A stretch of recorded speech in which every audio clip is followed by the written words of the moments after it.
It all started with a gnome. Not a noisy dog. Not a fleet of junk cars on my lawn. Not a neon-painted house. A single, cheerful, ceramic garden gnome I'd named Barnaby. My wife, Sarah, gave him to me for my birthday. He had a little fishing pole and a dopey smile. He was harmless. So you can imagine my confusion when I found a crisp, linen paper letter in my mailbox, adorned with the official seal of the Whispering Pines Estates Homeowners Association. Notice of violation. Case number 8472. Dear resident of 1421 Serene Vista Lane, it has come to the attention of the Architectural Review Committee that you are in flagrant violation of Covenant 12, Section B, Subsection 4, no lawn ornamentation, statuary, or other non-floral decorative elements shall be visible from the street, lest they disrupt the community's curated aesthetic harmony. You are hereby ordered to remove the aforementioned gnome within 48 hours. Failure to comply will result in a fine of $50 per day until the violation is remedied. Sincerely, Beverly Higginbotham, HOA President, Whispering Pines Estates. I laughed. I actually laughed out loud on my porch. Curated aesthetic harmony? It looked like every other house on the block. Beige siding, navy shutters, a perfectly manicured, soul-crushing carpet of green grass. Beverly Higginbotham, or Beverly as everyone soon learned to dread, was our HOA president, the platonic ideal of a Karen.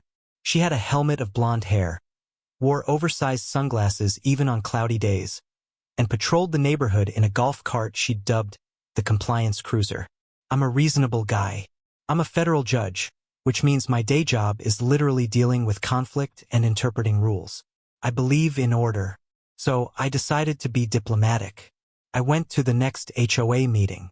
The community center room was stuffy and smelled of cheap coffee and cheaper perfume. Beverly held the gavel like it was the scepter of a minor, petty royalty.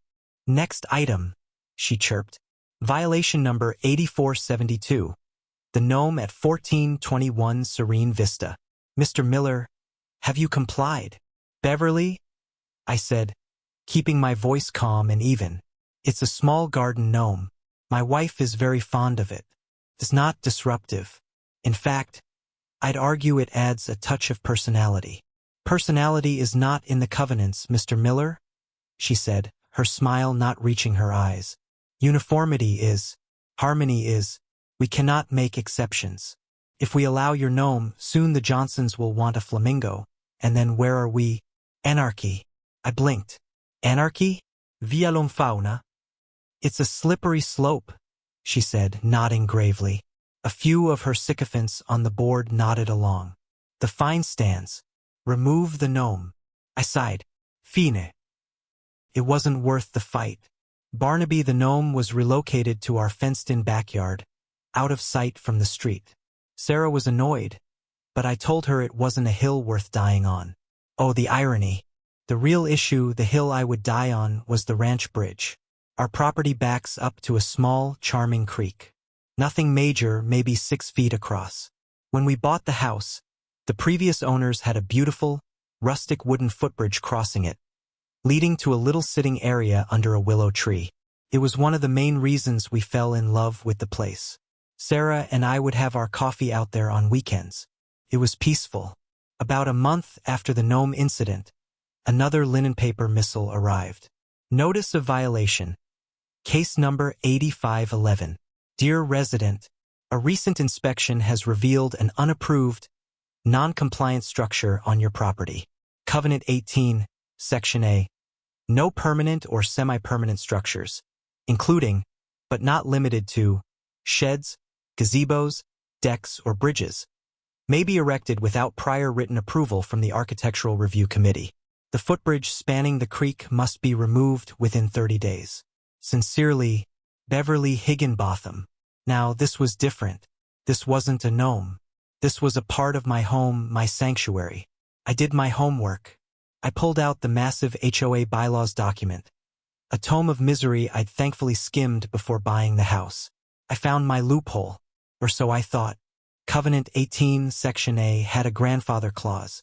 It stated that any structure existing prior to the 2015 amendment to the covenant was exempt from the pre-approval requirement. Our bridge was old. It had been there for at least 2 decades. I gathered photos from the previous owners, dated from 2010, clearly showing the bridge. I sent a certified letter, complete with evidence, stating that the bridge was grandfathered in and therefore compliant. The response was not a letter. It was Beverly herself, standing on my doorstep, flanked by her vice president, a nervous man named Gary who never spoke. "David," she said, using my first name with a cloying familiarity. "We received your documentation. Unfortunately, the grandfather clause only applies to structures that are maintained in their original condition. Your bridge has been stained. Therefore, it is considered modified and falls under the new rules." I was stunned. "I stained it to protect the wood from the elements. It's maintenance, not a modification." "Staining is an aesthetic alteration," she said primly. "It was not the original untreated wood. The committee has ruled. The bridge comes down, or we will fine you $100 a day, and after 60 days, the HOA reserves the right to remedy the violation itself and bill you for the cost." She handed me a new notice and turned on her heel, leaving me standing there, seething. This was no longer about a bridge. This was about a fundamental abuse of power. The calm, judicial part of my brain kicked into high gear. If this were my courtroom, I'd need evidence. A lot of it. I started a dossier. I documented everything. I scanned every violation notice. I recorded every interaction with Beverly. My state is a one-party consent state. Check your local laws, folks. I began taking daily time-stamped photos of the bridge, my property, everything. I also started researching Beverly. Not in a creepy way, but in a know-thy-enemy way. I read the HOA covenants cover to cover, and I started noticing things. While Beverly was writing me tickets for my non-compliant bridge, her own property was a treasure trove of violations. Her fence was 6 inches too tall. She had unauthorized satellite dishes, 2 of them, and the piece de resistance.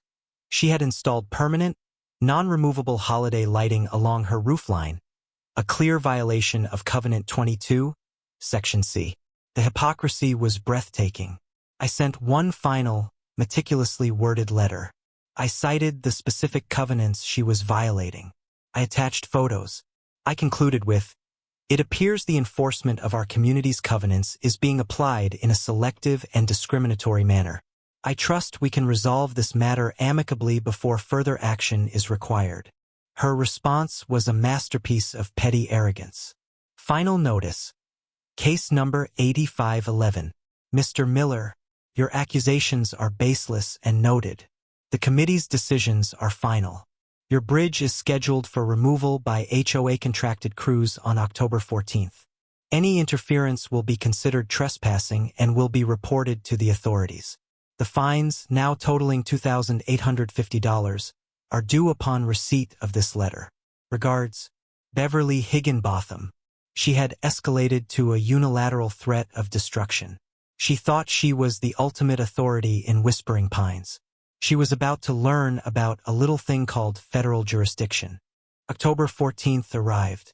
I was working from home, which in my case meant reviewing briefs in my study overlooking the backyard. At 8:01 a.m., I heard the telltale rumble of a diesel engine. I looked out the window. A small backhoe and a truck with 2 workers were pulling up to the edge of my property, near the creek. Beverly was there, of course, in her visor and sunglasses, pointing authoritatively. My blood ran cold, then very, very hot. I didn't run out screaming. I didn't call the police. I calmly picked up my phone and called my office. I spoke to my clerk. Then I was patched through to the specific federal number I needed. "Marshal Daniels, please. It's Judge Miller. We have an active situation at my private residence." I gave him the address and the situation. Trespassing and imminent destruction of private property under color of law, which I have a reasonable belief is unlawful. I then grabbed my folder of evidence, took a deep breath, and walked outside. "Beverly," I said, my voice steady, "these men are trespassing. I am ordering you to leave my property immediately." She smirked. "The HOA covenants give us the right to remedy violations, David. You had your chance. Proceed, gentlemen. The backhoe operator started to lower the bucket. And that's when we heard the sirens. Not the local police. Deeper, more authoritative. 2 black SUVs with federal plates screeched to a halt on the street. 4 U.S. Marshals, dressed in tactical vests, emerged, moving with a purpose that made everyone freeze. Beverly's jaw literally dropped. Marshal Daniels, a man built like a refrigerator, approached me. Your Honor? You reported a threat to your property. Yes, Marshal, I said, gesturing to the backhoe. This woman, who holds no legal standing beyond a civil contract, has directed these men to destroy my property. I believe it constitutes trespass, vandalism, and an attempt to intimidate a federal official. The color drained from Beverly's face. A federal official. The scene was pure chaos. The backhoe guys immediately shut down their equipment, looking terrified. Gary, the VP, looked like he was about to faint. Beverly was sputtering, trying to regain control. A federal judge? She whispered, her voice thin and reedy. You're a judge? United States District Court, I said calmly. And while my job doesn't give me special privileges at home, federal law does protect me and my property from precisely this kind of targeted harassment and intimidation. The Marshal Service takes that very seriously. Marshal Daniels turned to Beverly. Ma'am, you need to direct these people to leave the premises. Now, or I will place you under arrest for trespassing on federal protected property. Federal protected? This is a backyard, she shrieked. The primary residence of a sitting federal judge is afforded certain protections, Daniels said in a tone that brooked no argument. You are on that property. Leave. They left. The backhoe, the truck, a mortified Gary, and an utterly defeated Beverly, all retreated under the stoic gaze of the marshals. But it wasn't over. The public reckoning was still to come. The next HOA meeting was standing room only. News travels fast in a suburb. The rumor mill had churned out stories ranging from Beverly tried to have David arrested to David called in a SWAT team on the HOA. I walked in alone with my folder. The room fell silent. Beverly was at the head table, but her usual confidence was gone. She looked shrunken. Now, she began, her voice trembling. Old business. I stood up. Point of order, Beverly. She flinched. Yes, David. I believe there's new business to discuss. Specifically, the selective and unlawful enforcement of our covenants by the sitting president. I didn't yell. I used my courtroom voice, the one that carries to the back of the room without ever needing to be raised. I laid it all out step by step. I passed around copies of the violation notices for my gnome and my bridge. Then I passed around the photos of Beverly's house. According to my research, I continued. The president's property is in violation of at least 5 separate covenants. Her fence height, her satellite dishes, her permanent holiday lights. Yet, she has never cited herself. She has never paid a fine. This neighbors is the very definition of corruption. A murmur went through the crowd. People started nodding. The Johnson family, who Beverly had terrorized over their anarchic pink rose bushes, glared at her. The Washingtons, who'd been fined for their non-regulation mailbox, folded their arms. I move for a vote of no confidence in President Higginbotham, I said, and I further move that all fines issued under her tenure that are currently under dispute be suspended pending a full, independent review of the covenants and their enforcement. The vote was not even close. It was a landslide. Beverly was ousted on the spot. Gary, in a stunning act of self-preservation, was the first to vote aye. In the weeks that followed, a new, sane board was elected. I was asked to run, but I politely declined. One brush with HOA politics was enough for a lifetime. We formed a covenant review committee and rewrote the most ridiculous rules. Garden gnomes were officially decriminalized.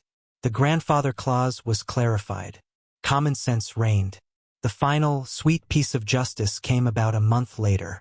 I was planting some new flowers by the mailbox when a truck pulled up. It was Beverly's moving van. She was leaving Whispering Pines. She couldn't bear the shame, the sideways glances, the fact that her own kingdom had exiled her. She saw me, hesitated, then quickly looked away and hurried inside. I smiled, walked over to my front lawn, and gently placed Barnaby the gnome back in his rightful spot, his dopey smile facing the street, a little symbol of reclaimed freedom. And my beautiful, stained, grandfathered-in, federally protected ranch bridge, still standing. Sarah and I had our coffee out there this morning. It was, as always, perfectly serene. So, the moral of the story? Know your rights, document everything, and for heaven's sake, before you send a backhoe to someone's house, you might want to check if they're the one who actually sends people to prison for a living. Just a thought.